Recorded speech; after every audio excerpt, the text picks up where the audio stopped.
Hey guys, it's Amelia Singer here on Ameliorate Through Wine, where I pair wine to international guests based on their palate, personality, and personal story. I am thrilled to announce that this podcast is being vinously propelled by Rothschild Wine Collection from Goodhouse Waddesdon. Now, this really is a name synonymous with a century-old legacy of art and wine craftsmanship. I really couldn't think of a better pairing for this wine and culture podcast. From the early 1920s to the present day, the Rothschilds' profound love for both wine and art has been at the center of their journey. The family's artistic heritage distinguishes the label, often giving a unique story which adds an extra dimension to the exceptional wine. With handcrafted bottles created by inspirational artists, mesmerizing wine cellars, and even the family members themselves designing the labels on the wine bottle. The Rothschilds' timeless commitment to the fusion of wine and art as a legacy to inspire wine enthusiasts and wine connoisseurs alike. For more information, visit goodhousewaddesdon.com. And now, sit back, pour yourself a glass, and enjoy. Hey guys, it's Amelia here on Ameliorate Through Wine, and today I'm super excited to have this guest who's just come back from New York, Sebastian de Souza. And a little bit about you. I always do this, sorry, with guests. I know they find it a bit cringe, but he is amazing. So I think of you as a Renaissance polymath and life enthusiast. You're an actor, screenwriter, producer, musician, author, and an aviation enthusiast.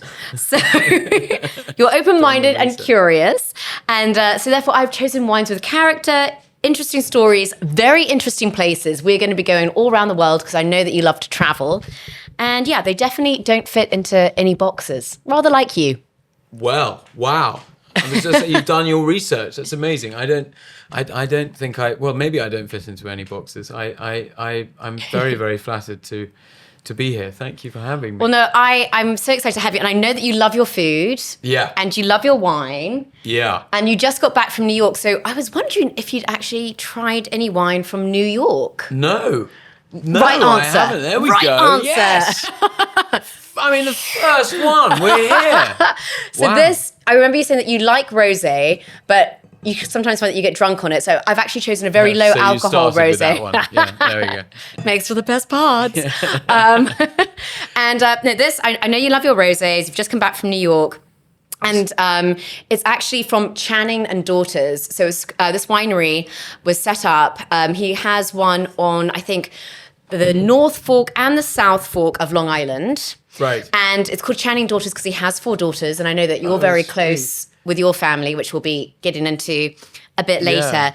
And it's a very foodie wine. It's made from the grape Cabernet Franc. Right. So I love it because it's a pale color. It's a beautiful bottle. It's a beautiful bottle. He also, like you, has a lot of interests. He started life as a venture capitalist, but actually loved sculpture and particularly... Not like me at all. But he's good with money, which I'm not. So there we go. But he kind of he loves kind of nature, and he got really into like tree sculptures. And he actually, where he planted some of his trees for his sculptures, he actually then went and then started planting vines much later on. Oh, wow. And actually, if you visit his winery, he sadly died in 2015, but it's still running.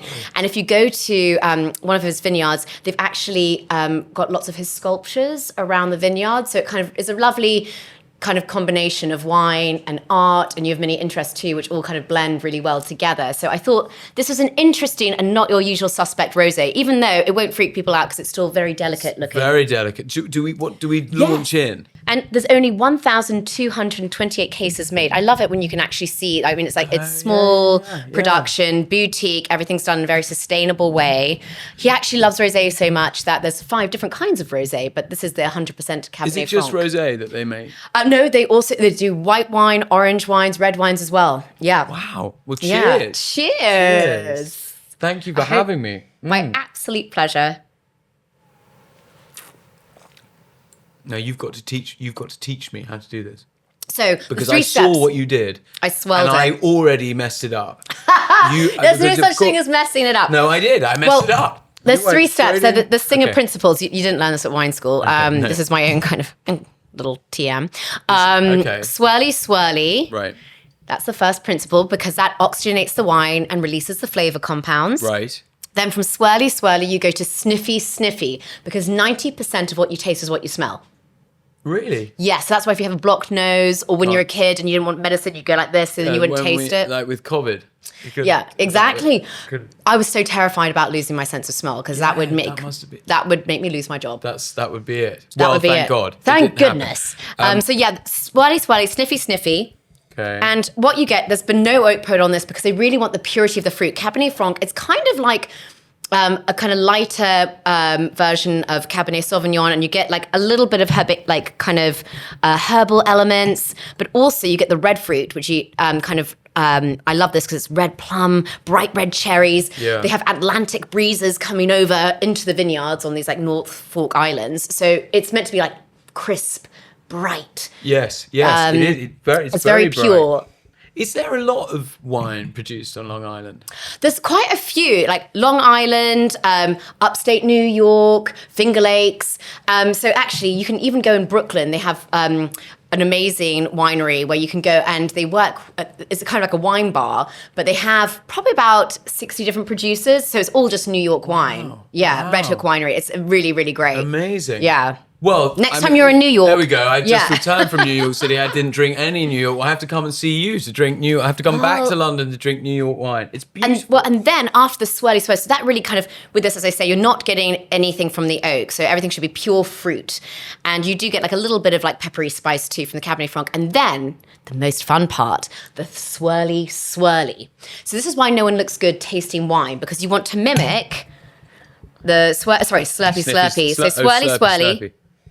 Sniffy, getting that lovely kind of delicate but bright perfume. And then the slurpy, just take a teaspoonful, because any more than that you will dribble, and any less than that you're not giving yourself a chance. Okay. And you want to roll that teaspoonful round your tongue, because it's actually, the center of your palate is pretty insensitive. So it's really on the sides where you'll be picking up the brightness, the bright acidity, and also the body of the wine. So I can go first. Yes. Because also, why no one looks good, to really, basically, you want to mimic that swirling sensation. So that's why you see people almost as if they're sipping in air through a straw. Right. That helps the wine open up and really gives you a chance of tasting the flavors. So swirly, I have to do it on the table because I'm quite accident prone. Sniffy. And then...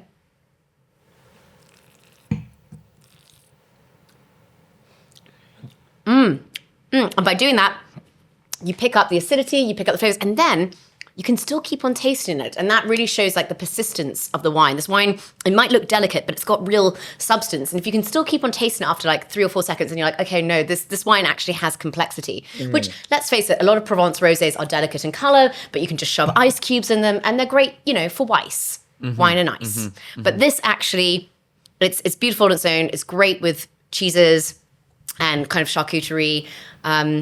And yeah, it's beautiful. I'm worried. I'm terrible. I mean, it's very good for a podcast. That slurpy. Yeah. It's like sort of ASMR, isn't it?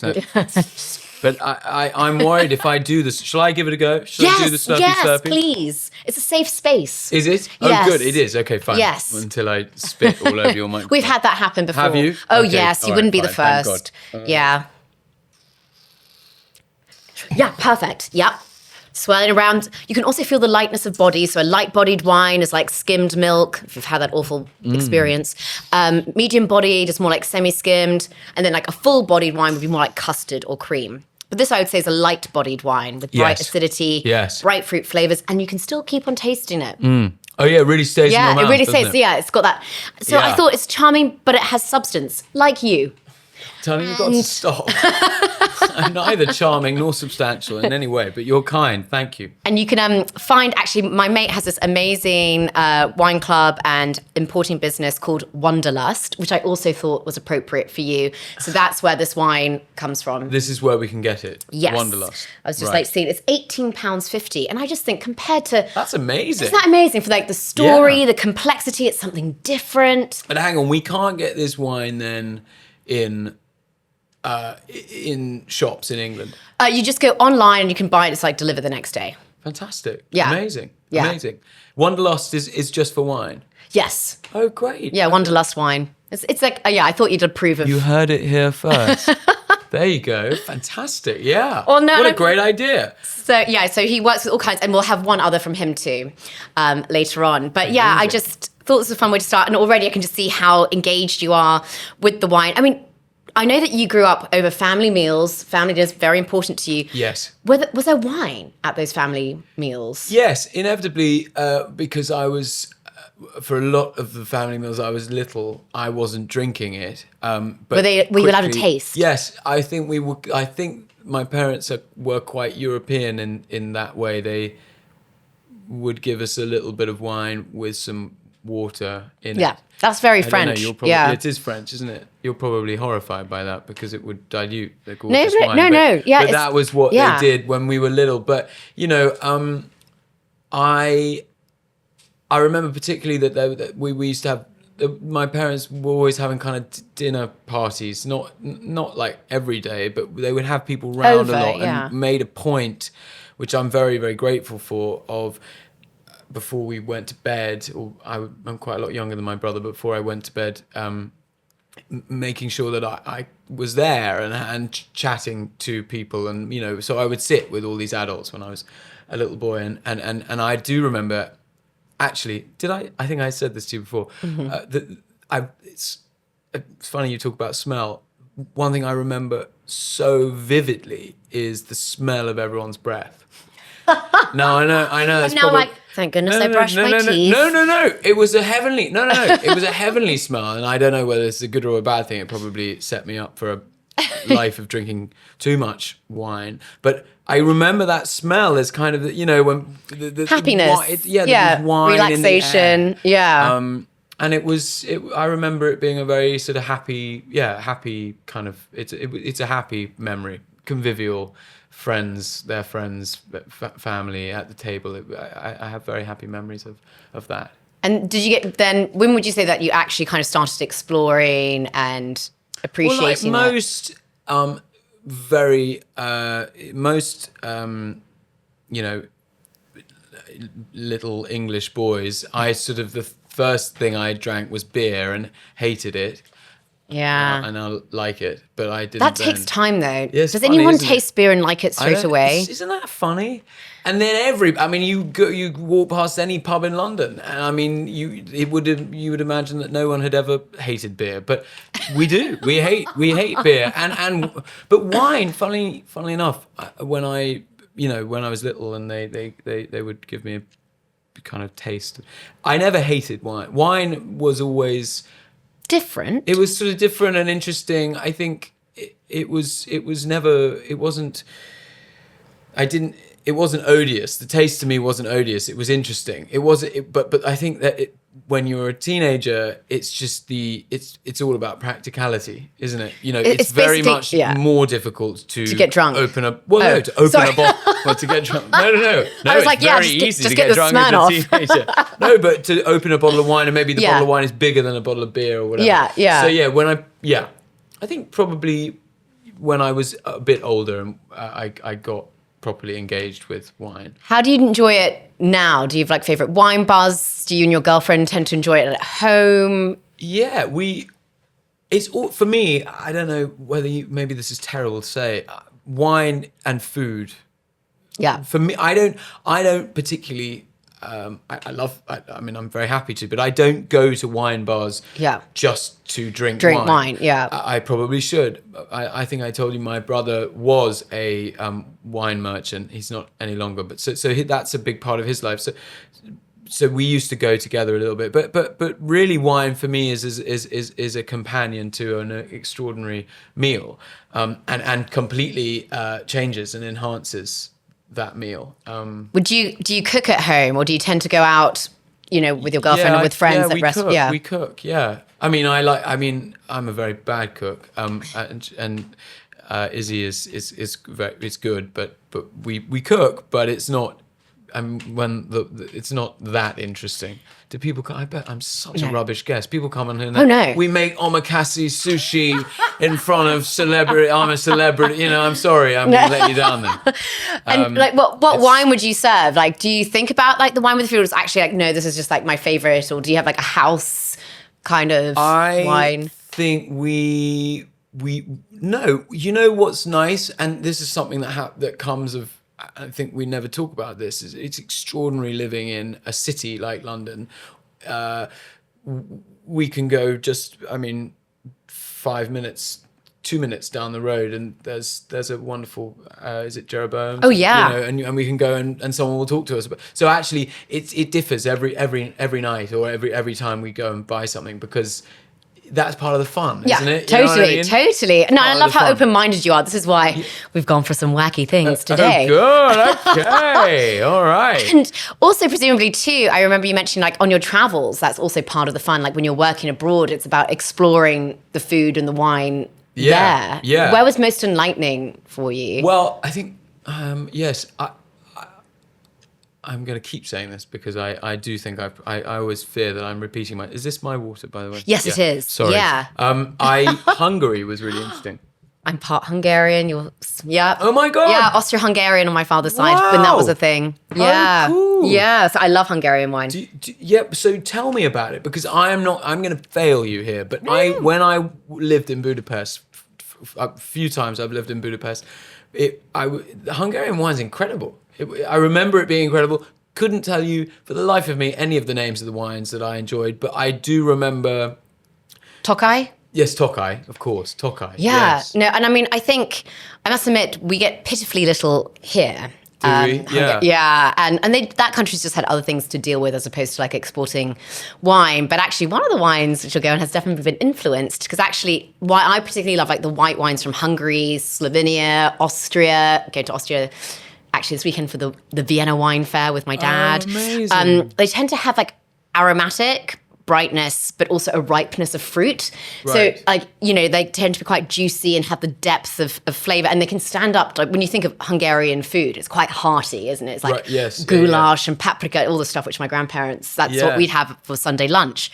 And, what I loved about particularly the white wines, they can just like really stand up. They're great on their own, but they can surprise you with how much they can stand up to. Yeah. Well, they have to break through a lot of other big bold flavors. Big, bold flavors. Yeah. Fatty foods. Love it. Fatty foods. Yeah. Yeah, here we are.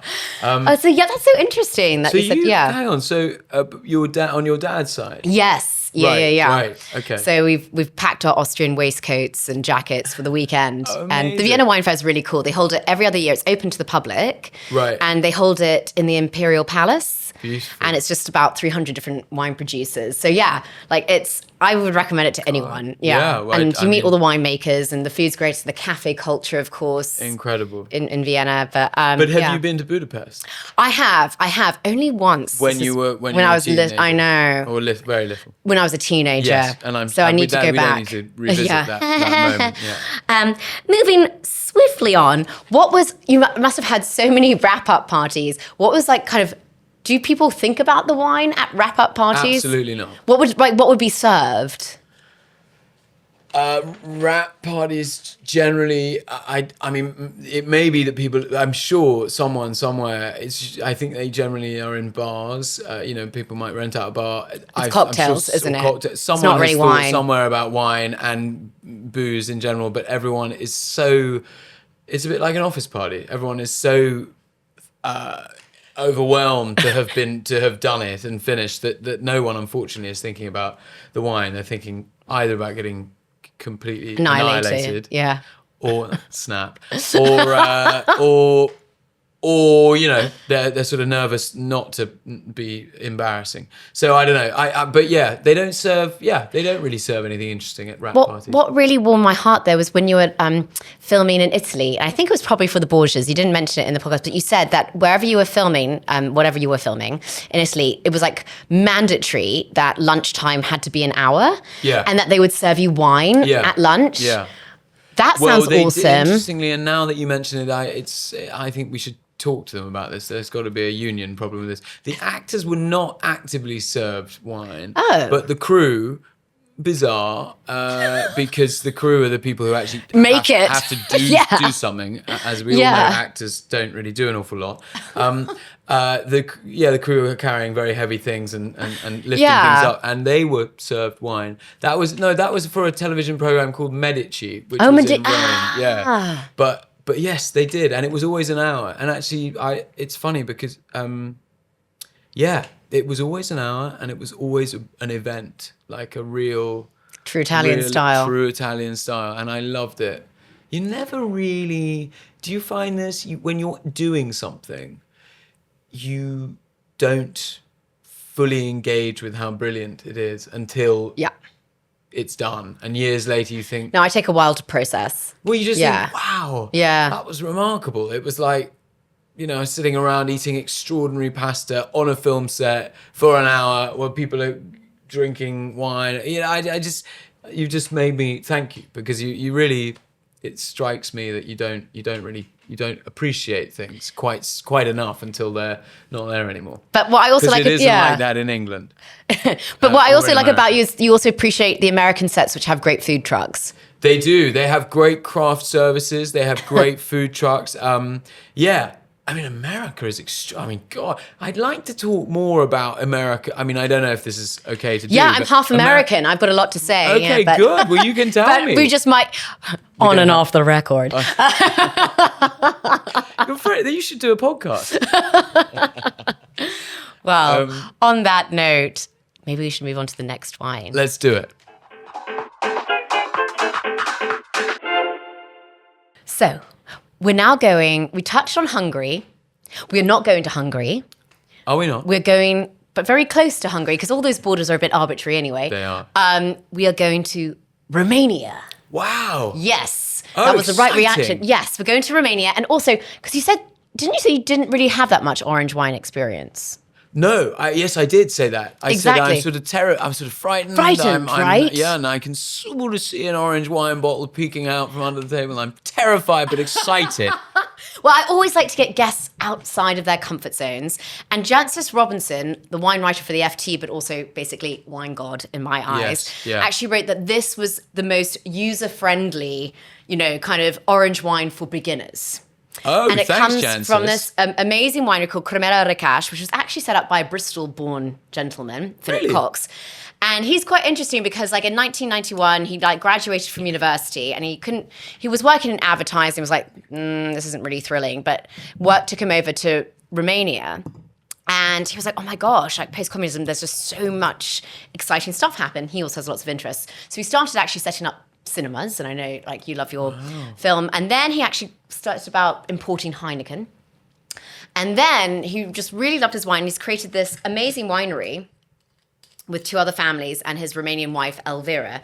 It's called Cramele Recas. It's been around now for, I want to say about 30 years. But even the label is great. Look, it's got a giant, orange. I love it. And I actually got the chance. I know that you love getting really involved in the local culture and wherever you travel. Well, that's kind of why I like wine. And when I went off to Romania, it's very near the kind of borders of Hungary. When you stand in the vineyards, which are in Banat, which apparently these vineyards have been around since 1076. But originally this was also back in the day where Bacchuses used to play. Really? That was the folklore there. Yeah.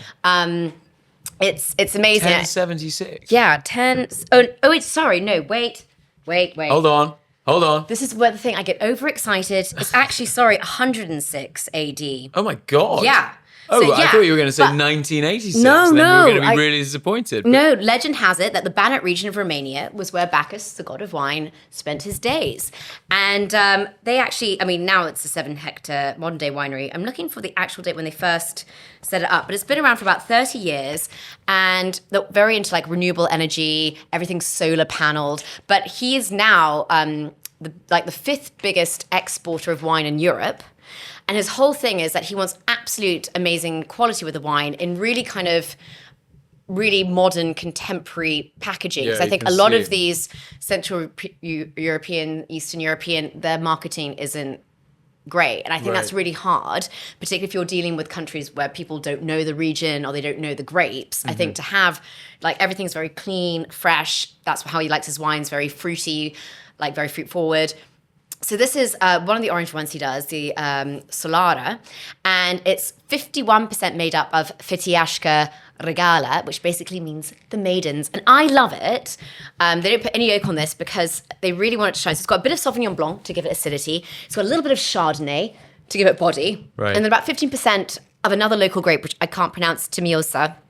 Yeah. I was about to say, but didn't want to interrupt, but your pronunciation is incredible. Well, I mean, who am I? I can't speak Romanian, but yeah, incredible. But what I love, the fact that it's like, it's a really fun, clean, there's nothing funky, nothing scary going on, even though the colour might be slightly, outside of most people's comfort zone. And I love it because actually the 51% of the Fetiashka Regala gives it almost like baked pear with like anise spice. It's very aromatic.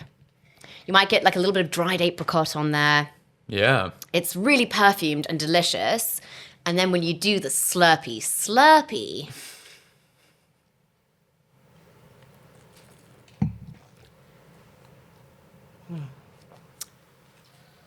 And I love texture. And this, like, for me, it's really pulpy. Wonderful. Yes.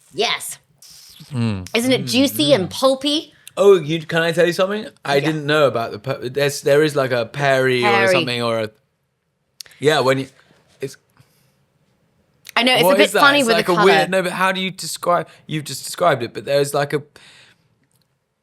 it's like vaguely, are you going to kill me? It's sort of vaguely, is it Christmassy? Yeah, anise spice. Yeah, Christmassy that about clove it. spice. Yes, exactly. That resinous spice. God, that's what I love about it. It didn't mess up. No one can mess up in wine. But like, you're so right to pick up that spice, which is also reminiscent of the grape. That's what Fetiashka gives. It gives it that kind of Christmas, that anise, that clove-like spice, which kind of laces intertwines into that more kind of baked pear, slight dried apricot thing. So it actually can stand up to a lot of kind of cheeses, fattier foods. It'd be great with fusion cuisine, which uses either like lemongrass or ginger or those kind of things. It would be like it'd be aromatic enough. It's weirdly it's weirdly fresh and not fresh. I mean, it's delicious. Yeah, but it's complex. Yes. Yeah. It's fresh, but it's got depth to it. Yeah. It's like it's very interesting. Only 12.5% alcohol again, which is great. Okay, here's a question for you. Yes.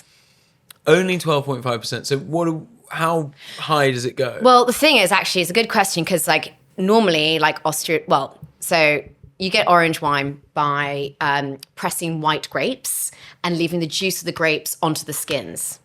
So I also wanted to link this to you because you made your debut in skins. Now that's what we call a non sequitur. That was great.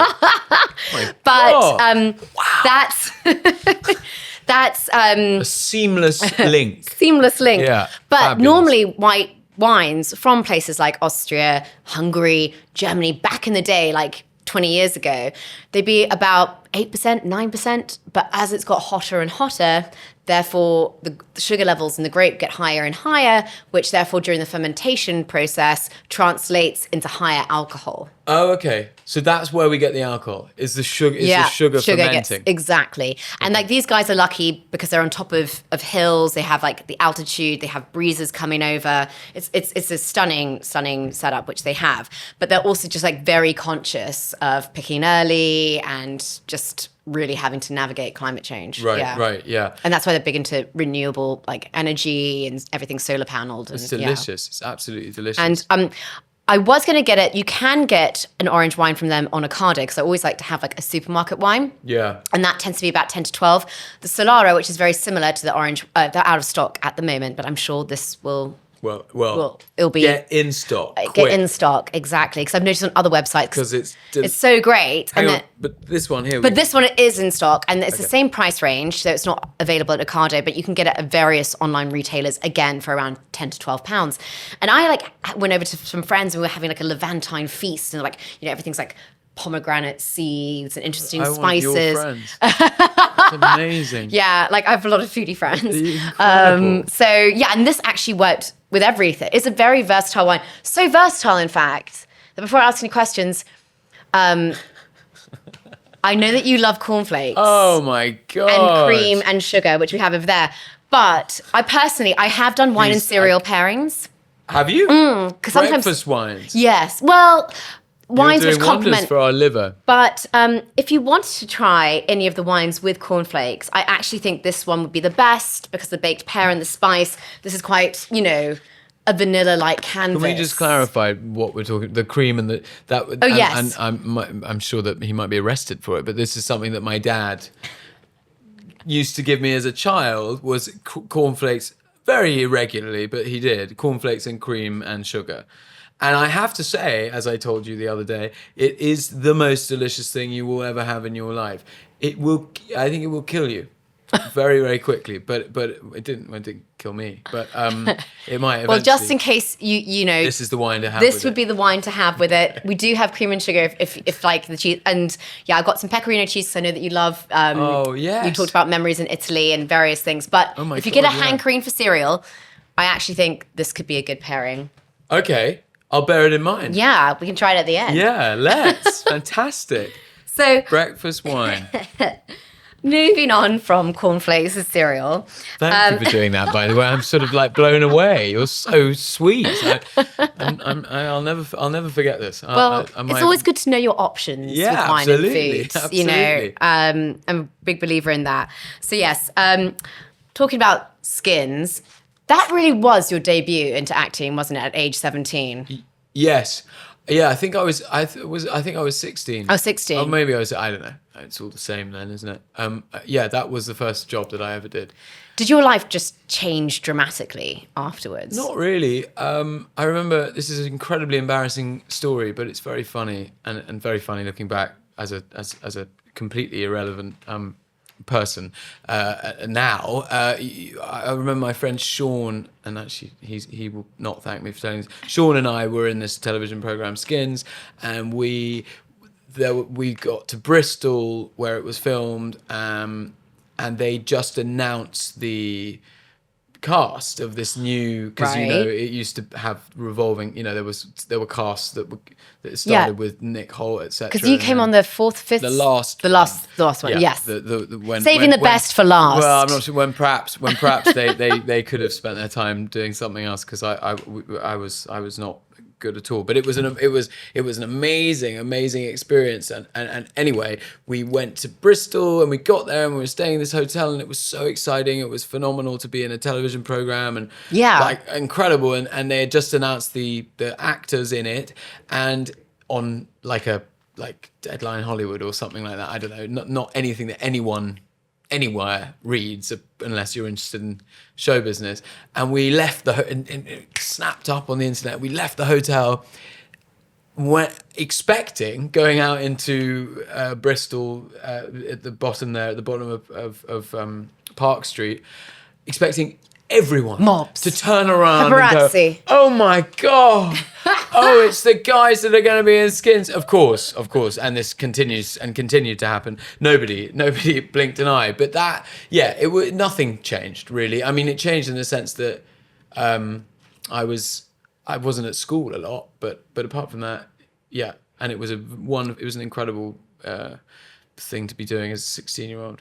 And I can imagine. I think my mum wasn't that happy about it, but yeah. Just because it meant that you were away from home. She was thrilled, but she was not thrilled at the same time. Well, because I wasn't at school and I was. Yeah, okay. But anyway, there we go. But we're all fine now. Well, but I was going to say, because your father is a creative. He's an artist. He's a composer, producer. Yeah, well, they both are actually in a way. Oh yeah, because remind me what your mother. Well, my mum. Well, she's an educational psychologist, but she's an incredible. They're all brilliant musicians, and but Dad, he has made a career. So, I mean, do you think that's what influenced you growing up? That that option was there, and you could actually make a really amazing career out of it. Maybe. I think I might have said this before, but I just sort of wanted to be Elton John, and then quickly realised that that was never going to happen because I'm not talented enough. And then I got cast in a play at school, and people seem to think that it was something that I could do. I still don't. I really don't think that I can do it at all, but it was extraordinary. People were like, oh yeah, I kind of believe you, and I loved it. I loved the theatre. They had just built a theatre at my school. I was really lucky to go to a school that had a theatre, and they had just built it, and so the sort of the bricks and mortar of the building were what I just loved being in the theatre, and spent 5 years basically just in there. So yeah, I mean, he definitely. It's all their fault that I do what I do. But they also did what my parents did, right? as in they didn't let you watch TV. Yeah. And I'm sure that's why both my sister and I have got, we weren't allowed to watch TV. We were always like, there's no surprise why we both did English literature degrees. There you go. And were writing and were you whatever. At Trinity? Yeah. You were, yeah, I thought so. Yeah. We started the same A-levels as well, by the way. Did we? Yeah. No. Philosophy, history and English. Not that I was stalking. I was going to say, hang on, I had forgotten what A-level. Well, where do we find people's A-levels? Is there like a database that you can look at? I won't tell anyone. I'll tell you later. Okay, tell me later. All right, okay, fine. I can have another slurp of orange wine after that. Did we do the same A-levels? Same A-levels, but we also grew up with parents who didn't let us watch TV, and I think there's no reason why my sister's now writing poetry and works in the poetry world, and I'm like... Is she a poet? Yeah, well, she also is an editor at Faber for poetry. Oh my God. Yeah, but like I think, we had to create... Job. We had to like create our own worlds. Did you grow up in London? Or did I near Cheltenham. So in the countryside. In the countryside, yeah. So actually, I think that is another thing, is that I grew up in the countryside, and my brother, I told you, was away at school, I think, and a lot of the time, and it was just me in the field, Mm-hmm. and she. No distractions. Yeah. So if you're not gonna have imaginary friends and create imaginary worlds, you're basically going to be very bored. So that's like you're describing, is probably where I decided I would spend my adult life, living in imaginary worlds. But also, what's so interesting about shrink would say about that. But no, but I think also, I mean, it seems that it's a very it's a multi-layered world, because like with you, it's not just about acting. Like you're also love your jazz and blues singing and your music, and you've written a book and you've written screenplays and you've set up your own production company. And I mean, did you ever feel, particularly I feel like with English education, like you have to hone in on one thing. Did you ever feel like it was a pressure just to kind of own, just as I say, like being a polymath, being a life enthusiast? Like the two producers, which I've just like shown you, they were able, like they all saw all these things like just intermingling. Do you mean you don't have to? It's all right to be to kind of own. Yeah, the fact to own. That you do lots of things. Yeah. Yeah, I mean, I think everyone goes on about being a jack of all trades and a master of none. I mean, I really genuinely am a jack of all trades and a master of absolutely none. No, truly, and I'm proud of it, because I don't, I mean, it would be extraordinary to be, I don't know, Tom Stoppard or Laurence Olivier or Leonardo da Vinci, but I quite like being none of them and having a go at all of it. Yeah. I don't know. I just maybe that's limiting, but I really love doing as much as I possibly can. And they feed into each other and surely must inspire kind of whatever projects you go on to do. Yeah, absolutely. I love doing lots. I mean, I think life is very much about doing as much as one can. If you're lucky enough to be able to do lots of different things, I think that's what life's about. I just have one practical question. Okay, go. From one enthusiast to the other. Okay, go. How do you juggle your time? How do you know when to prioritize what, or how do you know? Yeah, that's very difficult, isn't it? It's really difficult. Do you do that well? I don't. No, I'm very bad at it. So no, I was hoping to get some tips. Yeah. Okay. Sorry. No. I'm no help there. It's very hard. What do you think? Do you think that would be the hardest challenge doing what you're doing? What would be the? What would be the hardest challenge? Like being a creative, but also being a creative who works alongside like lots of mediums and that kind of thing. Well, I think it's all kind of the same thing. I think maybe the hardest challenge is to your point, is prioritizing and working out what the most important thing to do at any moment in time is. And I think that's I don't know. That's and it's annoying because sometimes you get it wrong and you spend weeks or months or years on something. But actually, I was speaking to someone the other day, and even if that happens, it happens frequently to me. It doesn't feel like a waste of time. No, I was gonna say, what makes it wrong? Like you always get something, and particularly if you are an enthusiast, you always pick up whatever and you learn things, and then it's like, well, aren't timelines kind of arbitrary anyway? Yeah. Because it all will feed in. Yeah. I mean, I see myself when I ask people like what kind of wine they think, I think of myself as a white Chateauneuf de Pape. Because you can have because you can have up to 14 different grapes in there. And I'm kind of like, that's me. Oh, It's kind of love like, that. and I kind of see you as a kind of equivalent, and altogether that blend, you have a little bit of this and a little bit of that, and that's what makes this unique. Yes, yeah. Product. How did they come up with that then? How did they come up with Chardonnay to Pape? Chardonnay to Pape, just that appellation in the Rhone, you're allowed for like red wine too to have up to 12 grapes as well. So it's not like, well, actually Bordeaux is changing due to climate change. They used to only be able to have like 5 grapes, but now they're all getting freaked out. So now they're letting in some Portuguese grapes. More on that later. Oh my God, more on that later. And Spanish grapes. But like, actually, I think, to have, it's almost like, what's better, a piano concerto or an orchestra?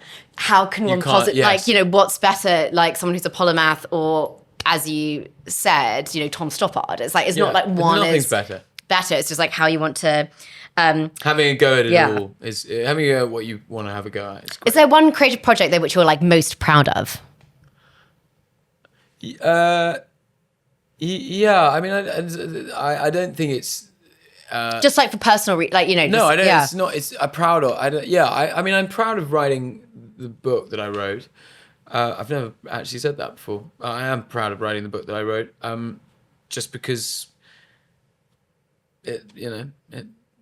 I'm not saying it's any good at all. But to write a book is a huge feat to do. Yeah. Well, whatever. It was a lot. It's like I would be really proud of running a marathon. I don't think I'm ever going to do that. Fat as butter and old as the hills as I am. So I was going to ask you about Kid: A History of the Future. Right. Which is set in a dystopian future in 2078. Yes. You've got the most extraordinary memory because you're not looking at anything. No. And you're looking straight at me and you're reeling off all of these facts. I mean, honestly, but extraordinary. I'm very flattered. Well, no, I was just like, it's interesting because I was like, is this how you view the future? Like, can you like give away... I'm going to buy it. I know that someone already in the room has already bought it and they're really loving it. Is it because you generally have fears for the future? What made you choose to set it? Or do you think there's actually lessons which we can learn from the past, which you choose to examine?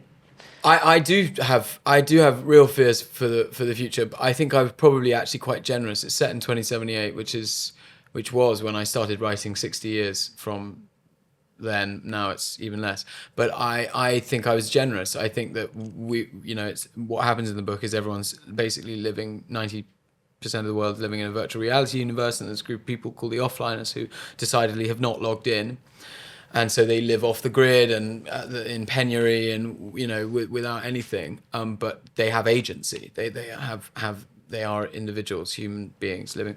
I think it's probably going to happen maybe tomorrow. I don't think it's going to happen. I think it's happening as we speak.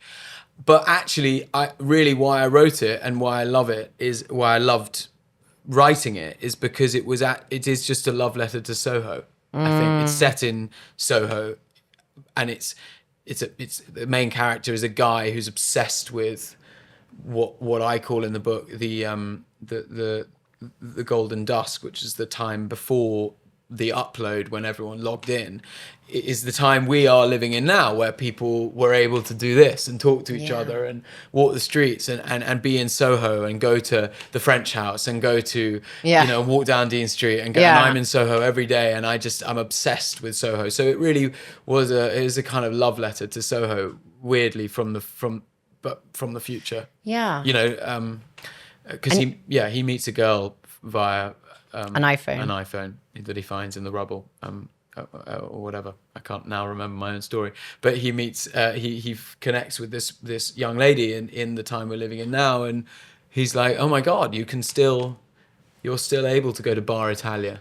Fantastic, So it was a love letter to all of those things, which wine is a huge part of. And I think too, like wine, it's interesting now, like you notice lots of winemakers going back to old traditions and ancient traditions purely to safeguard this apocalyptic future as well. Yeah, what will happen? Let me ask you a question. What happens to wine if we all log in? What happens to all of that?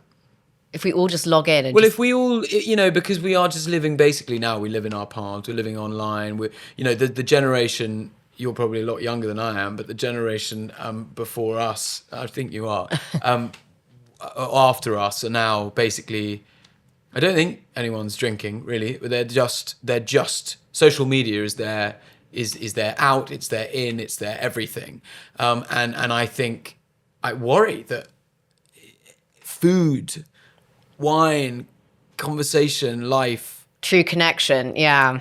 I mean, if you put this on the internet, I'm sure there'd be lots of people, which you will, lots of people commenting what a ridiculous person saying all of those things. But I really do worry about, what happens to travel? Like, what happens to engaging with anything outside of your, Yeah. I realize we're on a podcast, so I can't just make a face. But we're engaging with anything outside of your iPhone. Because it's not taking you there. It's not giving you it a true fools. It's experience. like, we've never been more connected. And it's like, yeah. So I don't know. I don't know. Is that... I mean, in a weird way, social media and things have been good for wine in terms of being able to get more people interested in how one can position wine. Like, I've been in it for 15 years now, and I always kind of thought of myself as a bit out the box, a bit out there in terms of how I spoke about it or positioned it. And I feel like now, thanks and pandemic, everyone being locked at home. Yeah. Suddenly, everyone's an at-home own sommelier. Of course, yes. And technology is being used. And I've visited for a television show. I was on the wine show. I went over to Adelaide and met up with professors and labs who are coming up with technology to actually, so you can go out in the vines and look at the canopy of leaves and, kind of work out the levels and, how to, when to pick, when not to pick, how to protect. So technology can be really, really helpful. And as I was mentioning, this winery here, everything is now kind of on solar energy, and they're like really trying to prepare ahead. Right. Amazing. But then certain things like Bordeaux blends, never going to be the same again because can't be because they're having to introduce all these new grapes because certain grapes aren't doing as well with the increase in increase in temperature. Wow. God. And on that depressing note. I brought it all down. No, this is good. No, we go through the ups, the downs, you go it's deep. It's a real journey here at Ameliorate Through Wine. Yeah. Exactly. But don't worry, I'm going to take us on another little tangent with the next wine.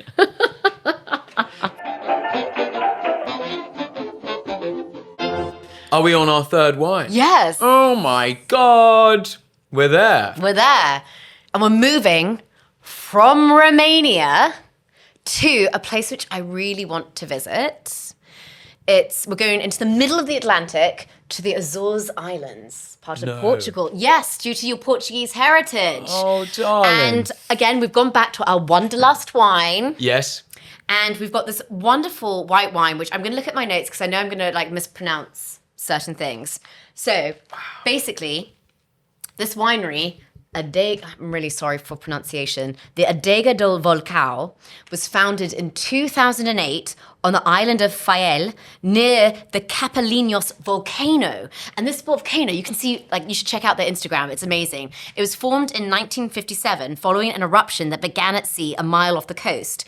And basically, the sand and the ash which was expelled during this volcanic eruption, it lasted for 1 year, and it kind of created this kind of volcanic lava ash terroir, and that's where most of the grapes come from. So it's 2 different vintages made from the local grape. It's called, again, I can't pronounce it, Amek Shambar, and then IG Azores or Azores. I don't know how I'm even meant to pronounce that. Well, I don't know. What is that little... the little...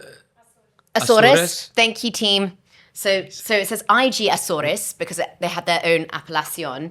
And then it's the Orinto dos Azores. So Orinto dos Azores, it's different to the Orinto grape, which you get in Portugal. So on mainland Portugal, this is actually specific to the island, and it is a pretty hardy grape. Yeah, I can imagine. Growing and there you go. thriving. Your pronunciation was fantastic. It was perfect. But you should check out... so IG Azores is produced from native grapes grown in 2 different areas from the 2018 and 2019 vintage, each with its own special uniqueness, the volcanic ash of the Capelinhos and the basaltic mantle of Cramele Recas, because they also work with another island, the island of Pico, and they have their villa there is apparently on this UNESCO heritage site. I just want to go. I've been following this winery on Instagram, and I just thought you are so curious. Why this ties have you into not gone? I know. Well, what are they called again? What's the winery name of the called? winery is called Adega do Volcão. Adega do Volcão. Yeah, I probably mispronounced. You've got to go. Yeah, You've got to go. Adega do Volcão. Please have Amelia as soon as possible because you won't regret it. The wines are just so, even though, this is like for me, when you smell, you'll see what I mean. Like you are vinously transported to those islands. Like just do the swirly, sniffy thing. And when you put your nose in there, it is like, because, you know, they're surrounded by, they've got salinity from the saline breezes, and then there's a kind of flintiness, a kind of, you know, which you can... Yeah, it is very stony, isn't it? Stony, not quite smoky, because, like, it's different to Etna wine, like, from Mount Etna, like, which kind of, it's almost like kind of smoky. It's a different kind of volcanic thing going on, but... Yeah, you can just tell, like, wow. And, like, you can pick up some citrusy notes and whatever, but really it's that sense of place which comes across so powerfully on the nose. And then when you taste... You go first. Tell us, genius that you are. Come on, tell us. Transport us vinously. No pressure. Come on. How have the tables turned? Take us, yes, exactly. Take us to the Azores. Come on, Amelia.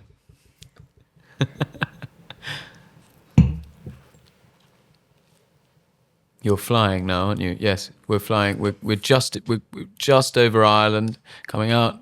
I can taste those salt breezes. You can, yes. I can taste that kind of positively minerality on that basalt mantle on the volcanic. Island Yeah. Oh my God, I can see it in your eyes. And it's like pristine fruit. Like, because there's plenty of fruit there. There's depth, but there is definitely something else going on. It tastes. It doesn't taste. I haven't tasted it yet, by the way.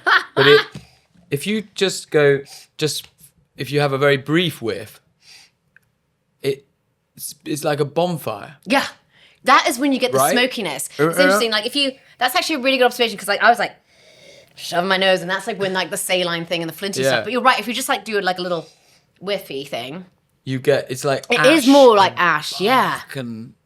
But burning bark. All right, and now I'm going to have a taste. But it's really mouth-filling. Like, I love it. Like, we've now gone on in terms of our skimmed milk, our semi-skimmed milk. This isn't quite in, like, custard cream level, but it's like... I'm also very grateful to you. I mean, the second was an orange wine, but we haven't had a red wine, have we? Which I rather like. I think I rather like that. I told you that, probably. Well, I know that you said you were more of a white person, and you like minerality. But I like. And talking of minerality, like this is like freaking intense. Yeah. But I was like, if anyone can handle this, it would be Seb. I don't know. I mean, yes, maybe. Why is it that white wine, is this a myth, or does white wine, it's a different kind of hangover, isn't it? Why does white wine give you a different kind of headache to red wine? Is that true, or is that just me dreaming? Some people have reactions to red wine. Like, so, you know, like I definitely have Asian friends who get like a red flush. Right. Like they literally just need one sip. And that tends to be, skin tone changes. And that can come from the histamines and like the grape skins and that kind of thing. I think a lot of hangovers is just simply dehydration. So like when people say, oh, I can't have dessert wine because I get the worst hangovers, I'm like, no, that was just the last thing you drank on like a boozy night out. And like it's actually, it's about hydration. It's about hydration. Yeah. This is fabulous. Yeah. How would you describe it on the taste? So like, because it doesn't taste like smoke on the palate. Like it's very textured. It's very full-bodied. I think you do get lovely, like, you do get that, you can imagine the salty breezes on the Atlantic, because there is that slight coquettish saline thing on the finish, and there's a brightness. But there's plenty of, I would say, like, I think it's, citrus there. It's there is a lightness.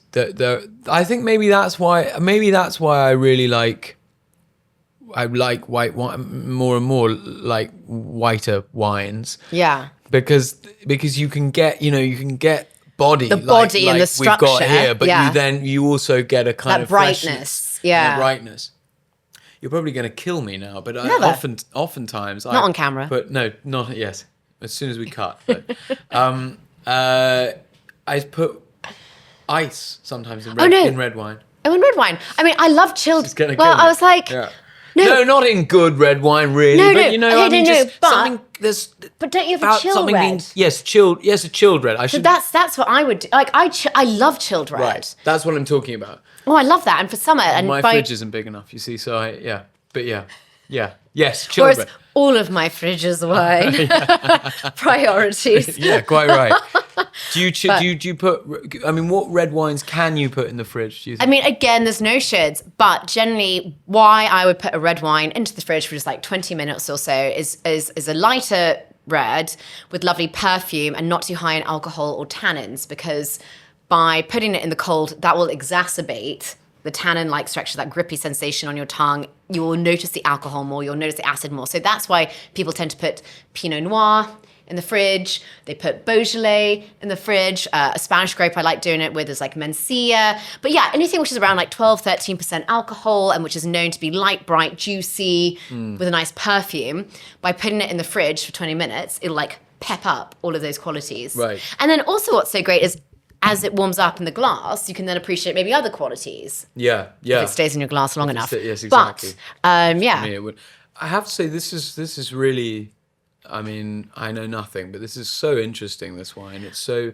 And that word is an ugly word these days, but I mean that in the most positive way. It's a soulful really, wine. Really interesting and delicious, actually. Yeah, so this one, I love the label. the label is great, and the story, which is why I wanted to read from the label, because they tell their story so well. And as I say, you should follow them on Instagram. But I also, I did want something from Portugal, because I know that you have Portuguese and Indian heritage. Yeah. And I decided to go for Portugal, even though India now is making quite a bit of wine. Are they really? I want to go over there too for the wine. Wow. But I was like wondering, how much do you think, knowing that I know that your parents grew up in England. Yeah. And yes, no, not at all. Oh no, actually. didn't they? But you're right. I mean, they're English, but no, they didn't. But I wasn't sure. Your research is all impeccable, so it's fine. But I was wondering how much, by having had, But they didn't grow up in Portugal. They didn't grow up in Portugal. So I was just wondering that idea of kind of a tapestry-like heritage. Do you think that really kind of informed your curiosity in different art forms and how you engage with the world when you do go out for work? Yeah, maybe. I don't know really. I think my dad grew up in Nigeria. Wow. And quite a long time ago now. My mum grew up in Ireland. But my dad is English and my mum is Irish and French. And I have always been really, really interested in. I don't know. I feel embarrassed to now be the age that I am, 31 years old. So old. Oh my God. I can't believe it's coming out of my mouth. Anyway, it's the truth, and not to have gone, and I would imagine none of us in this room have gone to every place in the world. But I think this goes back to what we were talking about before about living in your palm and being on your phone. It's like there is so much to see and so much to do and so many people to talk to. I love, as we all do, Anthony Bourdain. Yeah, I loved his shows because there was just and I remember him saying frequently, talking about it's great when people go to places and they carbon copy what I did in my show, but actually it's not the intention. The intention is that I encourage you to go to the place and then make mistakes and get lost and do your own thing. And I think unconsciously, never thought about it. Probably the fact that my family is not just all from the place that I live probably gives me probably informs my curiosity. Or knowing that there's not just one way to live life. Yeah. And my God, I mean, speaking of Portugal, I mean, I'm Portuguese by way of Goa, so they obviously the Portuguese colonized Goa and then were kicked out. So that's how that happened. But as in, that's how I guess I ended up here sitting with you. Yeah. Took about 500 years, but that's how that happened. And I think, but Portugal seems to produce the most extraordinary wine, right?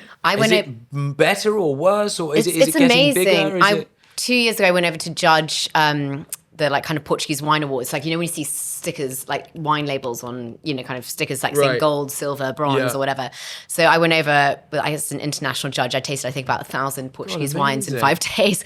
But no, the quality of their wines are amazing. Again, they're getting better now at marketing and they're getting better at promoting their own. But I think, again, like people just thought of it for port. Yeah. And now they're like, oh no, you can go to the Douro and they have like amazing table wine. Now I think people are starting to realize that. That's a question, actually. I'm really fascinated to know how much, I mean, because it is like this in every industry. Yeah. How much is it about marketing So and much. Right, all of it. Because, right? So we talk about Tokai, we talk about Hungarian wines.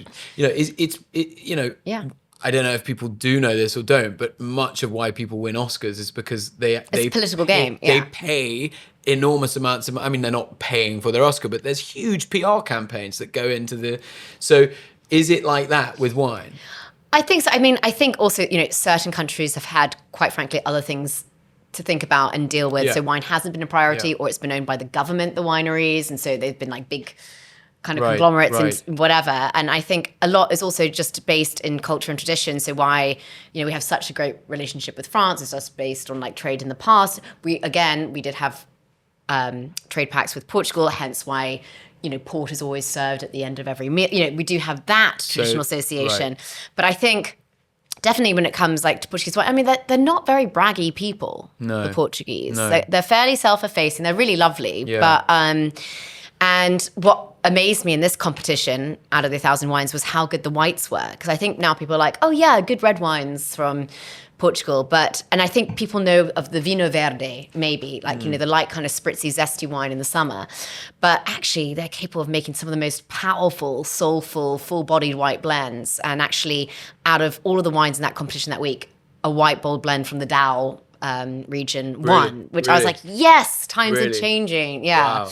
And then again, like this almost reminds me of a blend of like, I don't even want to put in other context because it's its own thing, but if you ever had like a Certico grape from like the islands of Santorini, it's almost like that mixed with like Burgundy, but again, it's its own thing. So again, it's like, it's hard, like it occupies its own space. Yeah. But it can absolutely, I could serve this alongside white Burgundy, alongside top of Certicos, like, it's, you know, but I think it's about really spreading awareness. Yeah. And I think a lot of people too, when it comes to wine, they're a bit scared and they like to stick to their comfort zones. That's why I also really appreciate you being so open-minded. Of course. It's an education. It's amazing.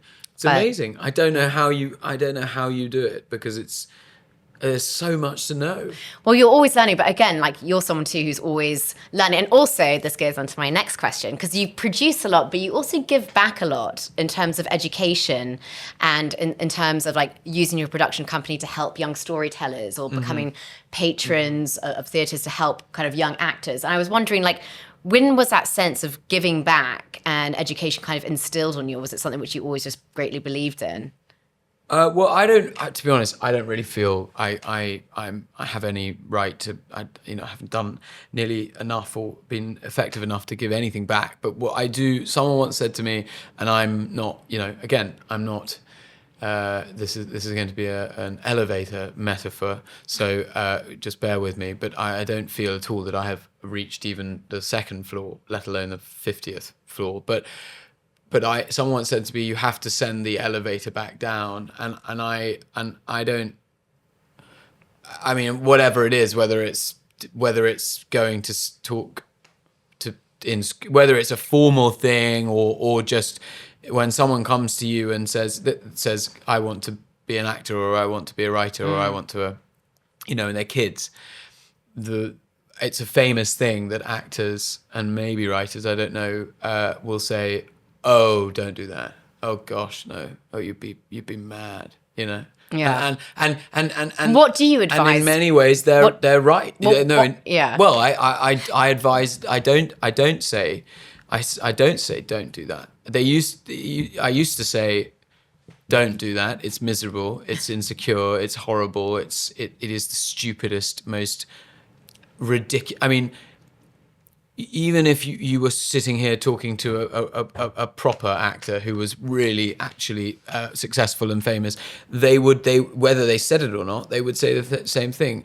For Brad Pitt, there is always, I can guarantee you, there is always an unachieved, there's always something else. There's always a worry. There's, a Sisyphus kind of. Yes, kind of exactly. Like, I long to just be salaried and be have a security in that way, and know that I have a 9 to 5. But also I know that if I did that, you'd be miserable. I would be miserable, not because there's anything wrong with it, but because I'm just not wired in that way. So what I say to people, if they seek my counsel, which is ludicrous to me in the first place, is that if you can think of anything else that you'd like to do more, or that fascinates you more, or rather turns you on more, then that's what you should seek out. Because I think what this job is, and what all of the jobs in the arts are they're not jobs.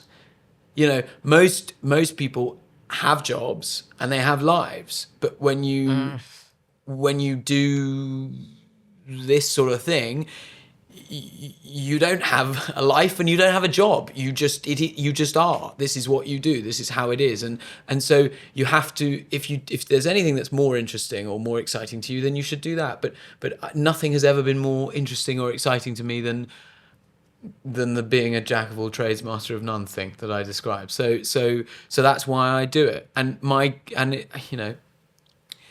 It is practically insane. It's practically and rationally totally insane. But I really love it. So I carry on doing it. So that's what I say to people who want to know. That's very wise and honest advice.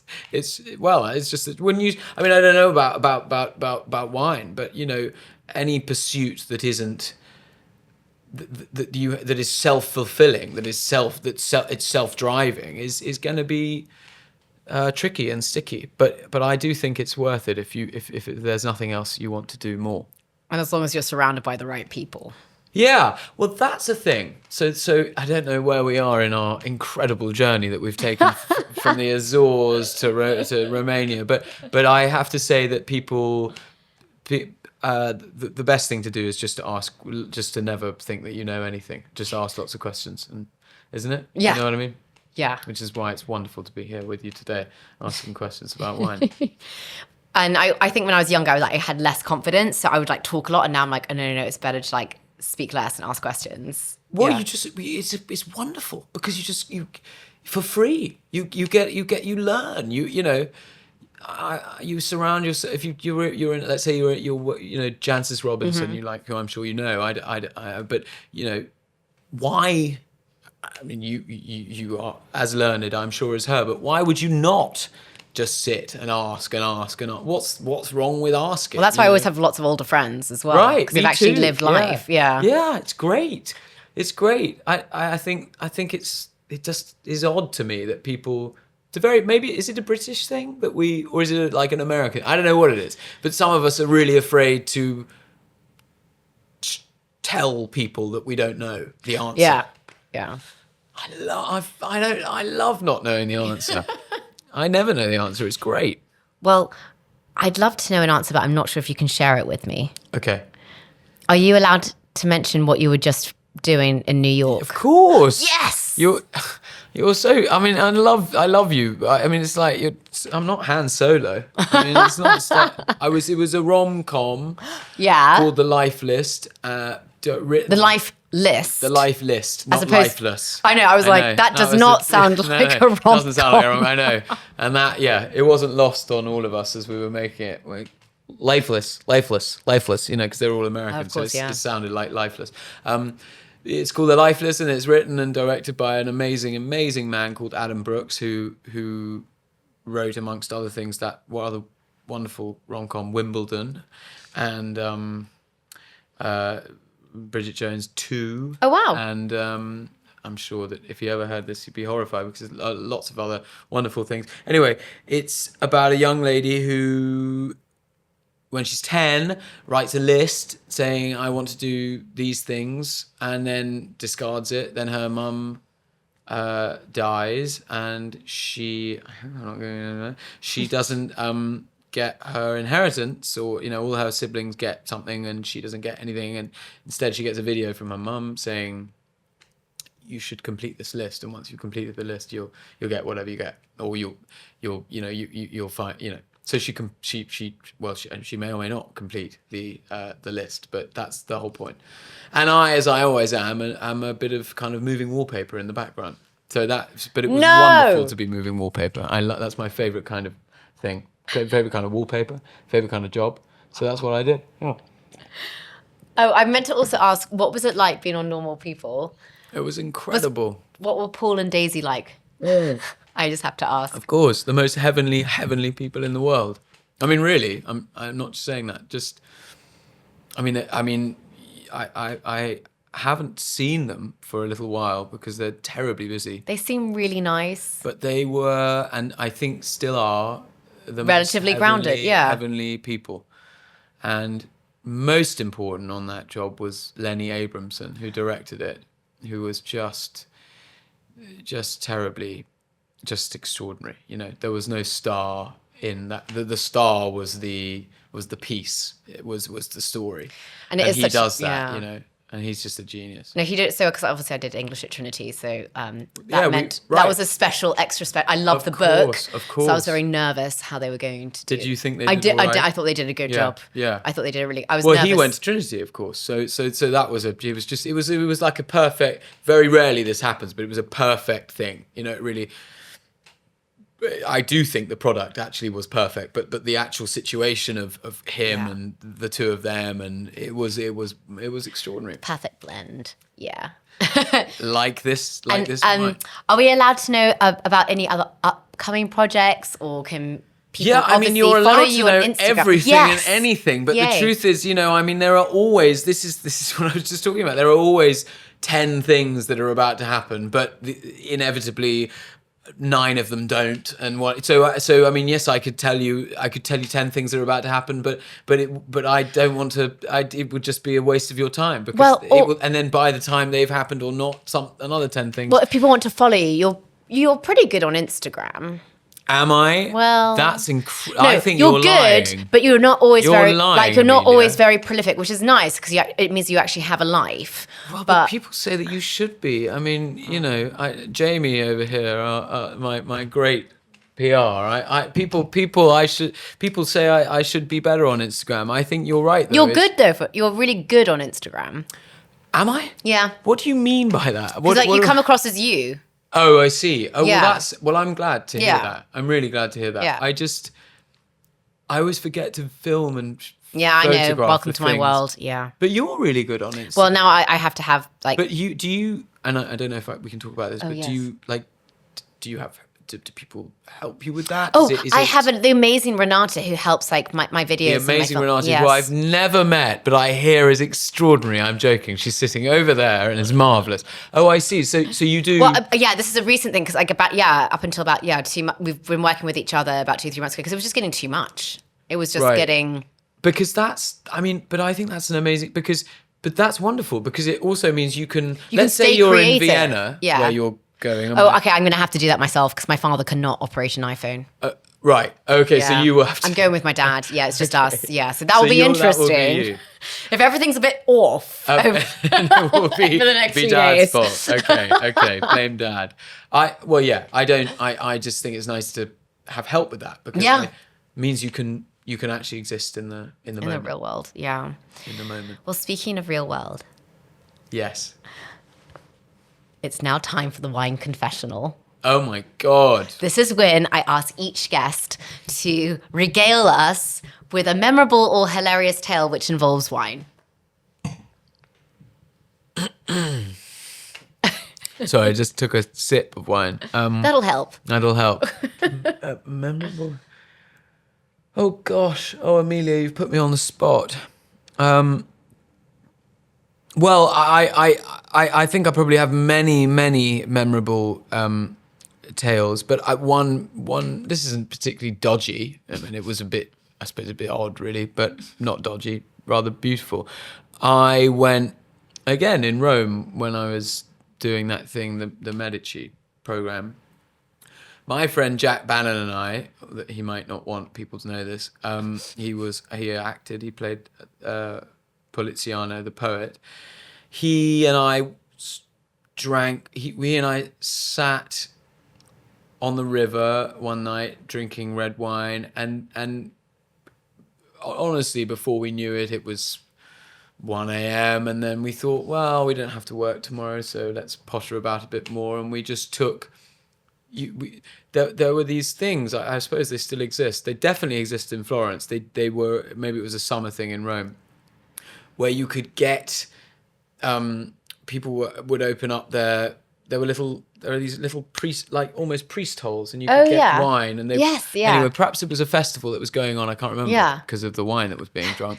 And we went around having all of this wine, and spent the night walking around Rome, drinking probably not very good wine, but having the most extraordinary adventure, just walking and walking and walking and walking, and along the Tiber and past all of the sites that we know. And that was, that's boring. That's I mean, memorable. It's not, that's so memorable. You wanted to know that I threw up as a child. I can tell you that story as well. No, memorable or hilarious. That's a nice memory. That's such a wonderful, and that's and then the sun came up, and we were. But it was like you could like almost like communing with the past over wine. That's and it was lovely. And then there we were, and it was kind of, we were looking at the Colosseum or looking at the Forum and not thinking much, probably because we were completely annihilated by then, but thinking, wow, incredible. They were all doing this 2,000 years ago. What a lot hasn't changed, you know what I mean? And so, it was, I mean, there are, I remember, I can tell you lots of embarrassing stories, but that was a really special, a memorable one. And I do hope that Jack doesn't mind me telling that story. Well, thank you so much, Sebastian. It's been so wonderful having you here. Thank you for having me. Remind me of your Instagram handle so people can see, because he also sings on his Instagram. Yes, he's got a really good jazz and blues voice. No. Yes. I warble. My Instagram handle, I think, is at my name, at Sebastian de Souza, or at Seb de Souza. Or is it at Sebastian? I really mean this. I think it's at. Sebastian de Souza. It's at Sebastian de Souza. Thank you for having me. Well, it's been amazing. Thank you so much. I was looking forward to this, and it surpassed my already high expectations. You're so kind. Thank you so much. Thank you. Cheers.